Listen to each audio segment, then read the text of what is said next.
This lift kit will appeal to the 2021 and newer F-150 owner who wants it all. Extra height, significantly improved suspension performance, and the ability to fit larger wheels and tires on their truck all come standard with the BDS 2-inch coilover leveling kit. This also includes Fox 2.0 coilovers and shocks, as well as new upper control arms to make for an all-inclusive, super high-quality lift kit that gives you all the performance you could ever need. Just a quick note on fitment here before we dive in. This kit is designed to fit 2021 and newer F-150s that are equipped with the factory adaptive headlights that have the upper control arm headlight sensor. This kit will not fit on Raptor models, however, so if you got a Raptor, you're gonna have to shop for something else. Starting out with the thing you all want to know, and the maximum tire size with this kit will be 35 inches, so you can upsize quite a bit from your stockers. This is a 2-inch front lift with no additional height for the rear, so 35s will be the largest you can fit without having to do any trimming or make other modifications to the truck. And while we'll talk about it momentarily, the coilovers are adjustable for height, so if you don't run them in their highest setting, keep in mind that you will need to adjust your tire sizing accordingly. Now, speaking of those coilovers, these are the highlight of this kit. As you can see, they come fully assembled and ready to bolt in, which makes the installation process all that much easier for you. And as I mentioned too, these are height adjustable, so you can dial in the stance of your truck exactly the way that you want. The included springs here are designed for a lifted application specifically, so they're gonna have a proper spring rate for a lifted truck that is intended for some off-roading. They are also perfectly matched to the shocks. And the shocks in this kit, both front and rear, are the Fox 2.0s. Now, these are a monotube shock that is designed again to work with your stock rear springs and the included new front springs. These are going to provide some seriously impressive damping and rebound characteristics, so they're going to be well behaved both on and off the road. Now, being monotubes, you can expect the on-road ride quality to end up being a little bit stiffer than stock, but it's not going to be punishing by any means. The Fox 2.0s also offer improved cooling capacity with specific valving inside to eliminate cavitation or aeration and maximize performance. They also feature Fox's patented internal floating piston technology for excellent performance both on and off-road. So you're going to get the travel and the rebound that you need out on the trails with a stable, compliant ride on the streets. The shocks are also fully serviceable, so if you keep them on your truck for a long time and you need to service them, they can come apart and be put back together and be exactly as they are right now when you take them out of the box. Now, also included in this kit are a set of heavy-duty tubular upper control arms. These are also designed to work with a lifted truck, and the angled ball joints here allow for proper alignment as well as additional travel that you need with that additional height. Now, these are designed to work with your headlight level sensors too. Right here, you've got the bracket right on the side, so your headlights will still function exactly as they were intended to from the factory. These also come with brand new ball joints and bushings already pressed in, again making for an easy installation process. Everything in this kit is really solid. The shocks feature a 2-inch extruded 6060 T6 aluminum body for better heat dissipation and a 5/8 inch thick hardened chrome-plated heat-treated alloy shaft, plus those internal floating pistons and all the other good stuff we were just discussing inside for some serious performance. Those control arms are made from heavy-duty 1.5 inch diameter tubular steel, and you can feel the heft of them when you pick these things up. That steel is finished with a durable black powder coat for additional protection. And the other cool thing that I like about these is that the ball joints have Zerk fittings on them, so that means they are greasable so you can extend their lifespan. You also get high durometer rubber bushings at the mounting points, so these should last you a good long while, and they'll be tough enough to stand up to pretty much whatever you can think to throw at them. All that good stuff and all that performance though does come at a price. For this kit, you're looking at around $2,600, and that is on the pricier side for a kit of this lift height, but you're getting a lot of good stuff baked in here, specifically those Fox shocks. And this is definitely a premium offering within the segment, but if you want the best you can get, you're gonna have to shell out the cash for it. Installation gets a 2 out of 3 on our difficulty meter, and the job should take you around 3 hours to complete. Now, everything here is designed to bolt right in place of your factory components, so you do not need a spring compressor thanks to those fully assembled front coilovers. And it makes this about as easy as a lift or leveling kit can get. With that, let's head on out to the shop and we'll walk you through the process step by step. For this install, you will need an impact, a pry bar, a hammer, an extension, a 3/8 inch adapter if necessary, a swivel adapter, 15, 18, 19, 21, and 27 millimeter sockets, a bungee cord, 21 millimeter wrench, 18, 17, and 15 millimeter ratcheting wrenches, a paint pen or a marker, and also not shown here is a jack and jack stands or a couple pole jacks. What's up guys, today we're going to be installing a leveling kit on our F-150, but before we get started we're going to send you to watch a quick video on how to remove your factory struts, and we'll see you when you get back. All right, so we're gonna start off by disconnecting our sway bar link from our knuckle just to give us a little bit more movement. So we're gonna grab our impact and 21mm socket and take this nut off. Now we're gonna get our sway bar link out. If you need to, you can use a little pry bar just to give it a little pivot to free that up. Next, we're gonna disconnect our tie rod. So we're gonna take our same 21mm socket and take off our nut. Now you see that came loose, came out of our knuckle. If you need to, you can grab a hammer if it's stuck and just tap right here. Should break it free. Just gonna let that rest down like so. We're gonna switch to our 18mm socket and take off our 2 nuts on the lower control arm for our strut. Now we're gonna take our 2 bolts out of the back of our control arm.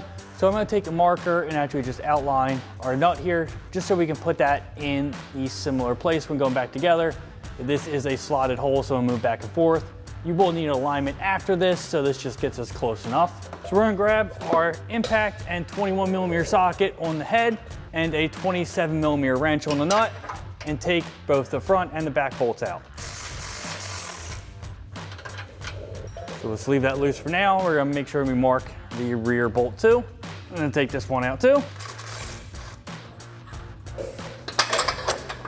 Bolts out. Make sure you have a hand on this because this will swing down. We're just gonna wiggle that off of our strut studs like so. Now that the bottom of our strut is loose, we're gonna take our 15mm ratcheting wrench and take our top 3 nuts off up here. Once you get them loose, you can just spin them off. We're gonna do 2 of them, and then the last one you'll need to support the strut to help get off.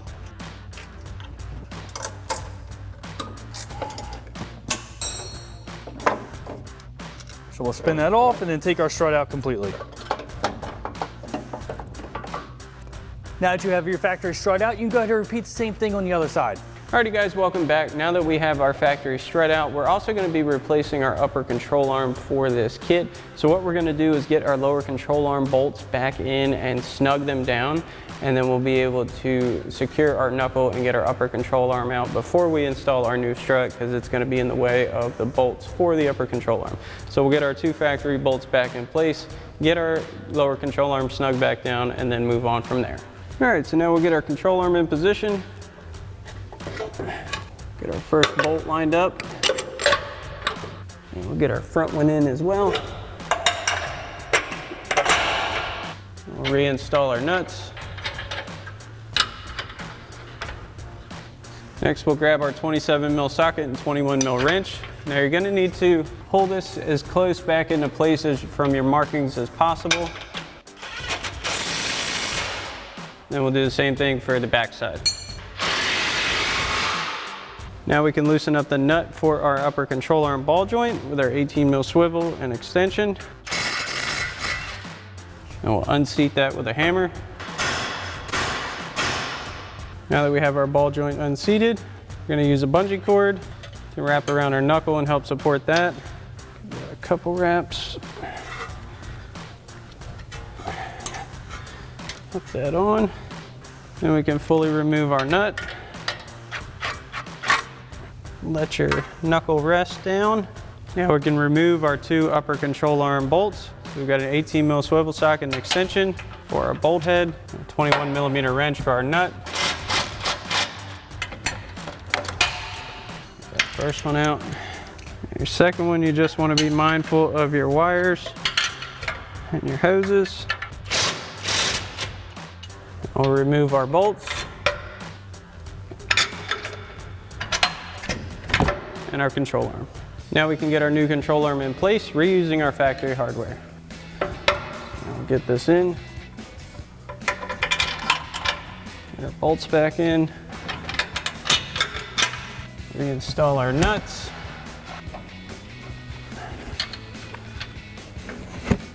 Now we're going to hold this in a decent position like so. And just snug these back down. It's going to hold our control arm out of the way.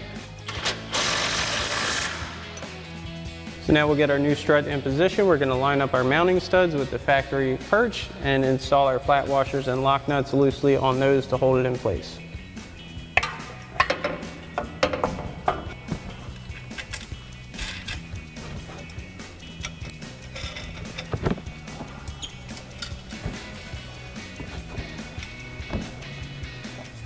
Next, we're going to install our lower mounting bolts. So they're going to go through our control arm and thread into our lower mount. You need to pick up on this a hair. Once that first one gets in, it'll hold it. Now we're going to tighten these down with our 19mm socket. Okay, if that other one drops out. Now we'll get our upper ball joint in place. So we'll line our knuckle back up, pull down on this. Now we're going to get our upper ball joint back into our knuckle. We've got it a little bit lined up. You may need a pry bar for this. We'll push this back into place. We need to get rid of our bungee cord. Get our nut on.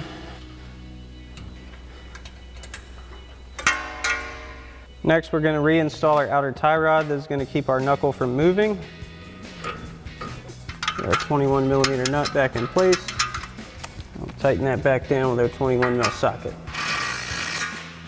Now we'll tighten down our upper ball joint nut using our 18mm ratcheting wrench.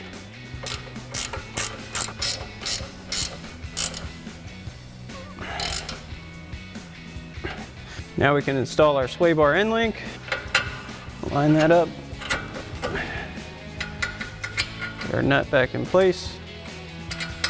Tighten that down with our 21mm socket.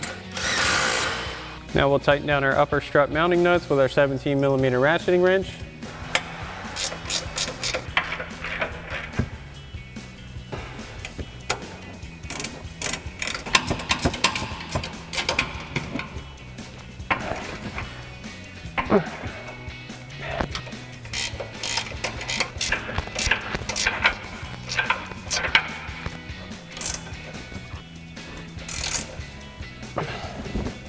Now once you've got this side on, you can repeat the same process for the other side, and always remember to torque your hardware down to the manufacturer recommended specifications.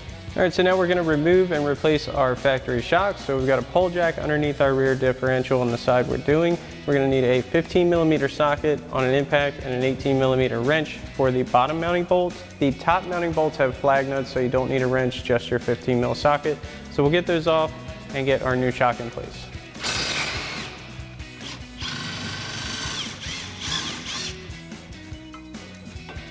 Now on this side, you will need a wrench. The driver's side does have the flag nut. Also, put a hand on the strut, or the shock rather, to make sure it doesn't swing and hit you.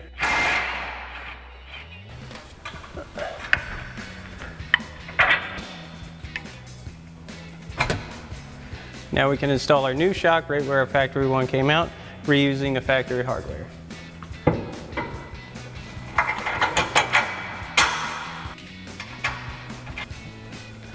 Now before we tighten down the top, we're going to get our bottom mounting bolt in place. Now you'll notice this is a little bit higher, or lower rather, than your perch. So what you can do is take a pry bar. These shocks are a little stiff. Wedge that into your perch, press your shock a little bit. Get that into your perch. Get your bolt in place. And we'll install our nut, and we'll tighten these back down. Now once you got this side on, you can repeat the same process for the other side, and always remember to torque your hardware to the manufacturer recommended specifications. Alrighty folks, that about wraps up our review and install of our BDS 2-inch coil-over leveling kit with upper control arms and Fox 2.0 coilovers and Fox 2.0 shocks for your 21 current F-150 with upper control arm headlight sensor bracket, excluding the Raptor. Thanks for watching, and as always, for everything F-150, keep it right here at AmericanTrucks.com.